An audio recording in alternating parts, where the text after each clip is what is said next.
morning, my dear brothers and sisters in Christ. Good morning, Father. Love, as seen in today's gospel, is the bedrock of our Christian life.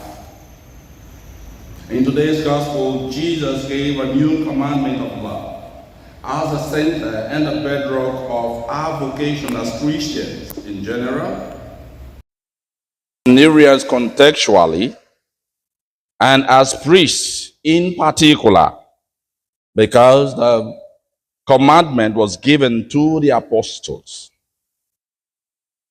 This will become our new identity and trademark. Therefore, Jesus carefully chose the words he used in giving these commandments.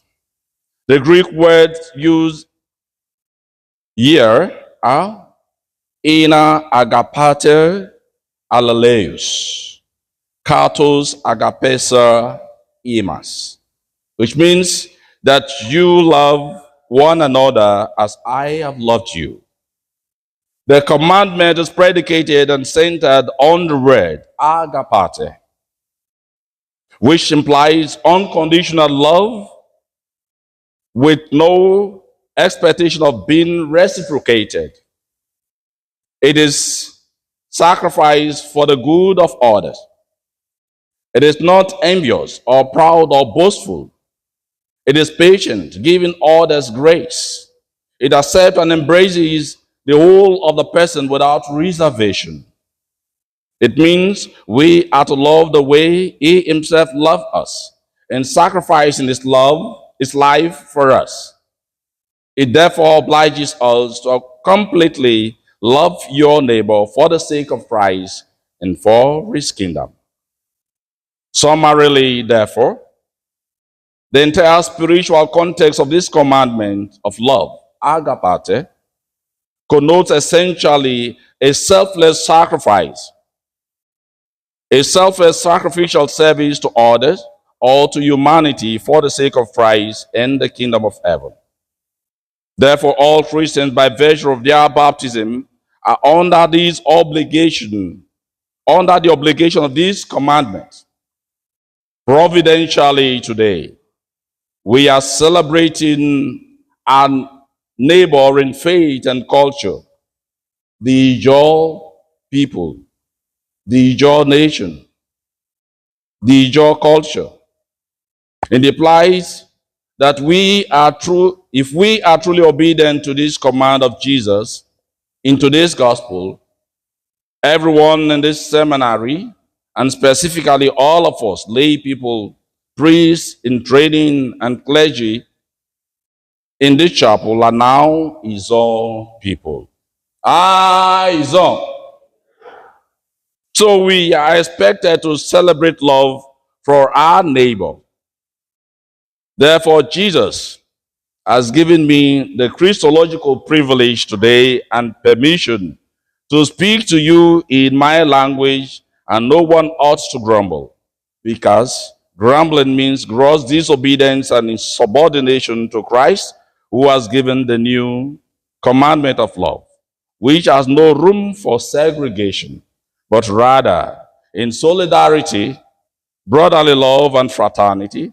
We should appreciate this diversity within the Christian neighborhood and the Christian community and the church, and respond to the glory of God In agreement as Christians, I now declare to you, in the Ijaw traditional way, to listen to God's message as I say.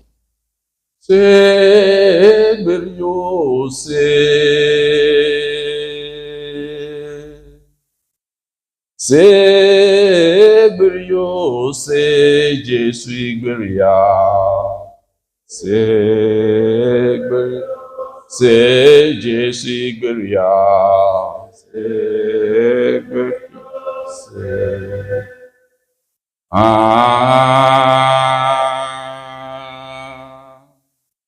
Jesu gberi nama.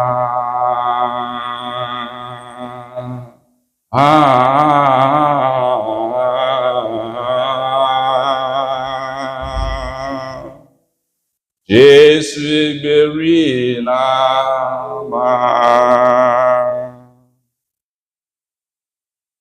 Father Egbekele, Rector Waregberipio. Father Otubose, Formators Waregberipio. Seminarian, Tamarawama Waregberipio yo. Bamanama.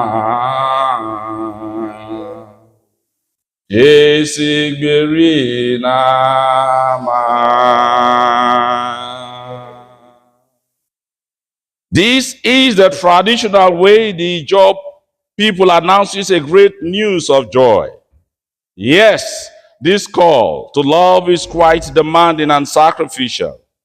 It can only be expressed by those who are ready to endure hardship, difficulty, and persecution, because Jesus shows his true love for us by suffering and sacrifice.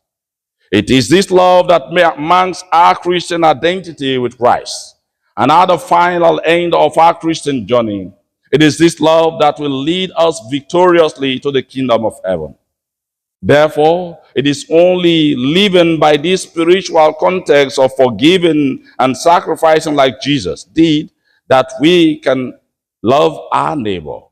As Jesus said in Luke 21:19, your endurance will win you your life.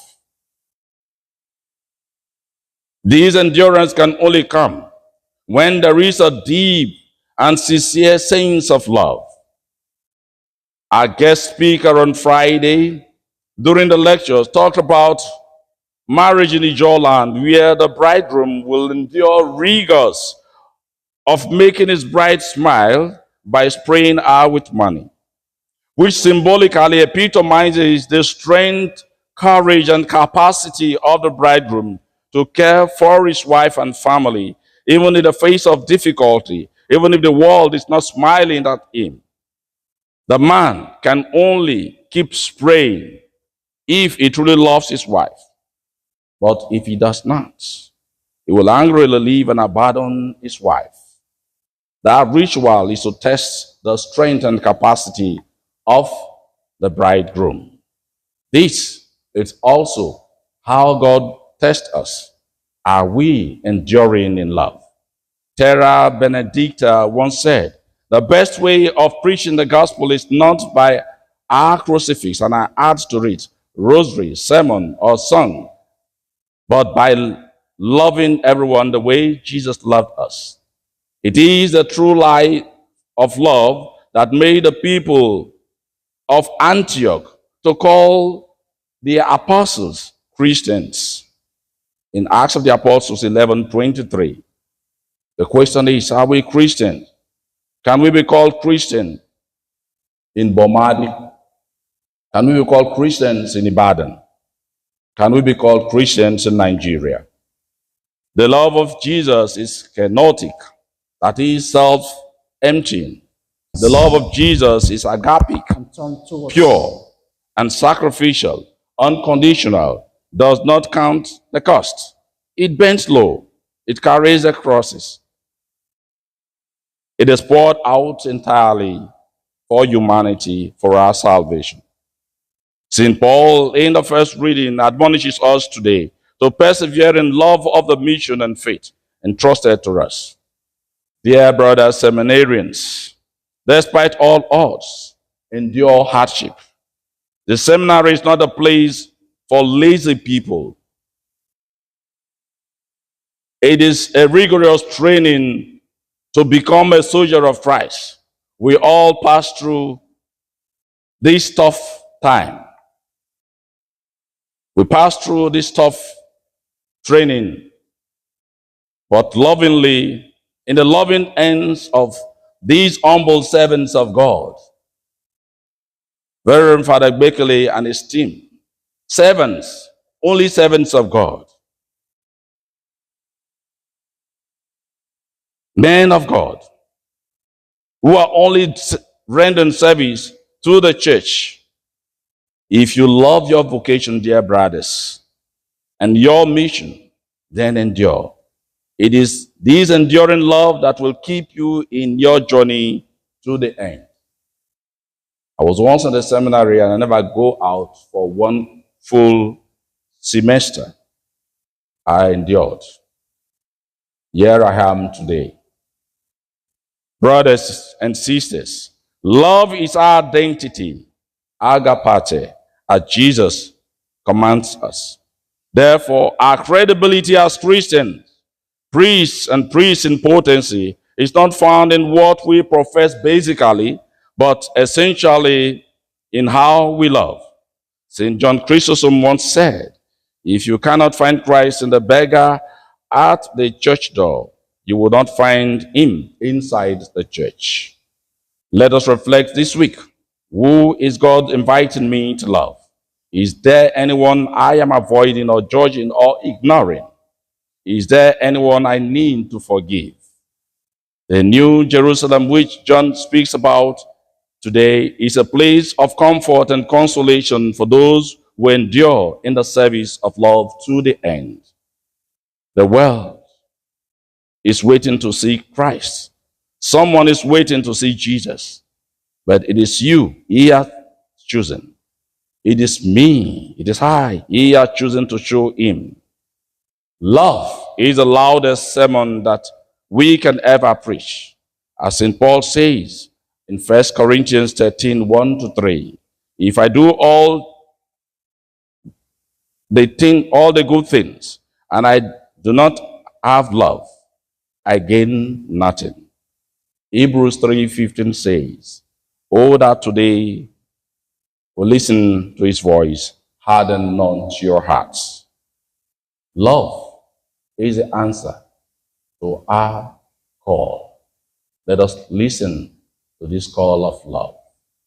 Beloved, let us love, for love is of God, and